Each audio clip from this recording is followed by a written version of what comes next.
Hello and welcome to Wrestling AA. I'm Adrian and today we're going to be going through the 16th of May 2017 episode of Smackdown Live.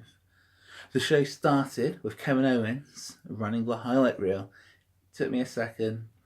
Yep, he's not quite done with Jericho yet. Jericho's gone, but he's still going to bring him up weekly. So he stole the highlight reel and then was interrupted by AJ Styles. This led to Jinder Mahal coming down after a bit because he was supposed to be the guest of the highlight reel. And that then led to the first match of the night, being AJ Styles versus Jinder Mahal. They'd already announced this match, we just didn't think it was going to be quite so soon. It wasn't a great match, I'm not going to lie. Jinder Mahal won after Kevin Owens interfered, smacked AJ Styles with the belt, didn't get caught, but Jinder very quickly nailed his finisher and got the pinfall. Not a great match, so we'll just move straight on. They did their Lana segment next, which was the same as it has been every week, Lana dancing. They did Breezango, doing their Fashion Police skit. This one wasn't as good as the other ones, but I'm still enjoying them. It's still something new and unusual that, I quite like. The next match was Breezango's match of the night, and that was against the Clones, formerly the Shining Stars. And this was a longer match than they have been doing, and it wasn't a good one, to be honest. I didn't think. It finished with Fandango pinning Epico after the Shining Stars put on a pretty powerful showing. I'm not going to say a good showing because that implies the match was good, and it wasn't. But it wasn't one-sided. The Shining Stars did get offense in.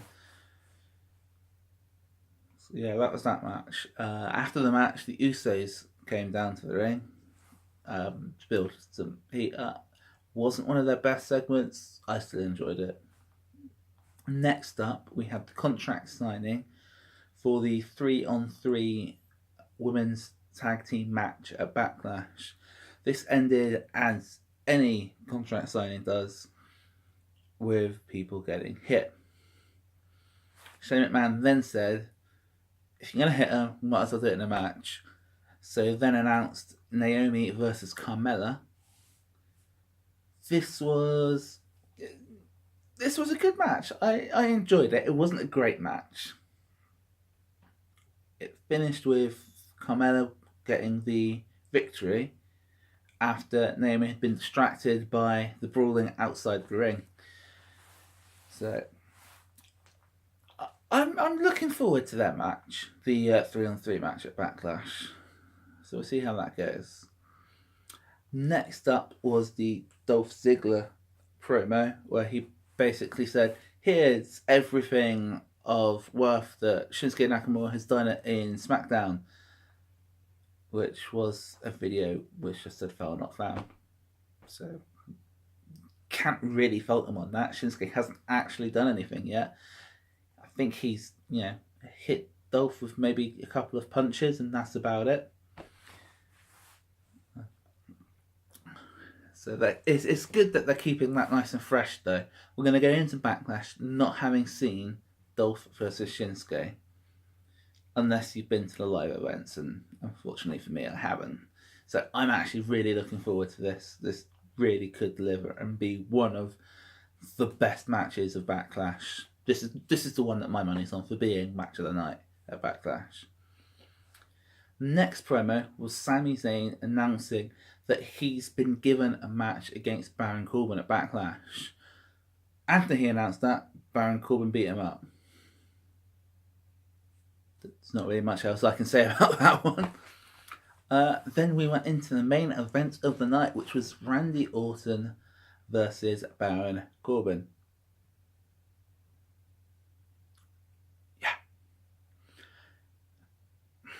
I didn't think much of this match, to be honest.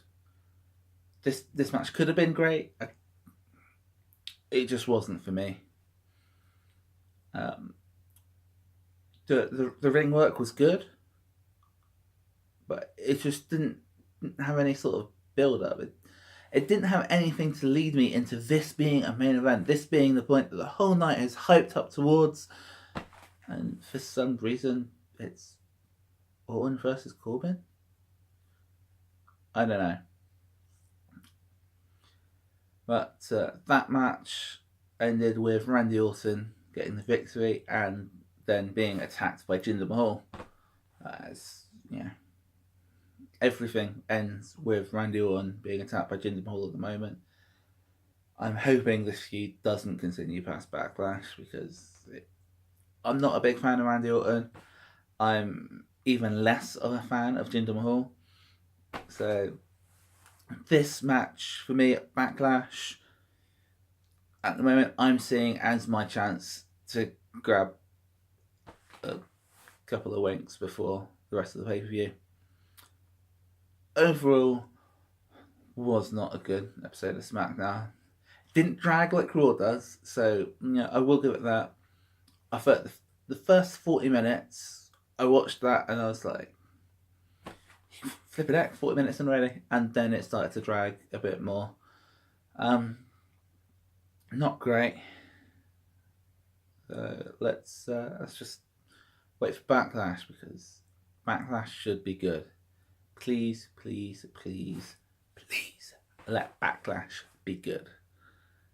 I've been Adrian, you've been watching Wrestling AA, and I hope you enjoyed that review, and please join us for the review of WWE Backlash. Thank you.